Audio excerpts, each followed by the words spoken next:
Hello ဒီနေ့ကကျွန်တော်ရဲ့ day trail လေးပါ day trail ဆိုတဲ့အတိုင်းကျွန်တော်16ခါလောက်ရမှာပေါ့နော်ဒီနေ့မနေ့ကလေးသူကမူးမီတော့မယ်အတိုင်းပါပဲညကတိချမအေးလိုက်ရလို့ပေါ့နော်ဒါထိုက်တောင်မနေထိုးနေရအခါတည်းလဲလူကရေးရေးရိုက်နေဟာကာလီတော့ဆော့နေတာပေါ့နော်ဒါပေမဲ့လည်းဒါကျွန်တော်ပေးထားတဲ့ challenge အတိုင်းပဲ is kind of consistency ကျွန်တော်တို့ဒါ challenge လုပ်ရတဲ့ဟို consistency ရှိအောင်တော့အမြဲတွန်းအားပေးနေပါတယ်ကျွန်တော်တကယ်တော့လူကခန္ဓာကိုယ်ကလေဘလို့မဟုတ်အစင်မပြေဘူးပေါ့လောက်တာကတစ်ခါနှစ်ခါတည်းနဲ့ပြပြလဲချင်စိတ်တွေပေါက်နေတာပေါ့ဒါပေမဲ့လည်းဒီပထမဆုံးနီးထိုက်ကိုကျွန်တော်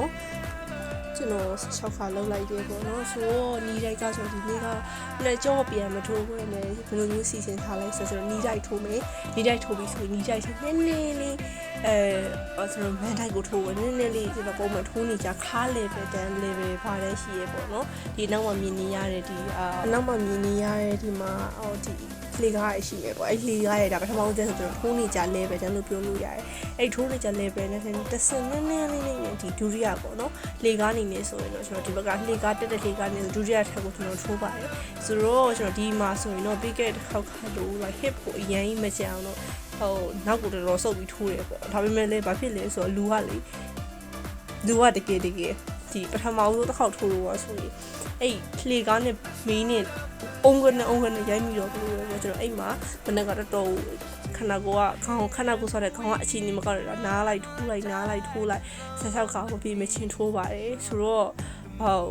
ကျွန်တော်ဒီနေ့က12ရက်16ခါအဲ့လို16ခါထိုးရမယ်ဆိုတဲ့ mindset ကိုဒီတိုင်းထည့်လိုက်တာပေါ့နော်ဆိုတော့ကျွန်တော်ခွဲပြီးတော့ထိုးပါတယ်ဘာလို့တခါတည်းမနိုင်တော့တခါတည်းဆိုရင်ကျွန်တော်လက်ကြီးကအောက်ကျပြီးတော့မီးနဲ့တခါတည်းပွဲချင်းပြီးပါပဲသူချောက်အောင်ပြောတာပါဆိုတော့အမှအဲ့ဒီပုံနေတာကဒီခါပေါ့နော်ဆိုတော့ခုနကလှေကားတန်းမှာဆိုဒီ level လောက်ပဲဒါပေမဲ့လှေကားမှာတော့ကျွန်တော်မေးစီကတစ်ခေတ်ကွဲမှာပါဆိုကြောင့်မို့ကျွန်တော်ဘေးနာကရှိရဲ့ဒီတာယာကြီးနေထိုးရပေါ့နော်ဆိုတော့ထိုးတယ်3ကထိုးတယ်တစ်ခါနား4ကထိုးတယ်တစ်ခါနား5ကထိုးတယ်တစ်ခါနားပေါ့နော်ဆိုတစ်ခါထိုးတစ်ခါနားပါဆို16ခါကိုမနေရအောင်မရမကထိုးတယ်နားတယ်ထိုးတယ်နားတယ်လို့ထိုးတယ်ပေါ့နော်ဆိုတော့ဗီဒီယိုကိုတော့မောင်လေးရိုက်ခိုင်းရတယ်ပေါ့နော်မှာ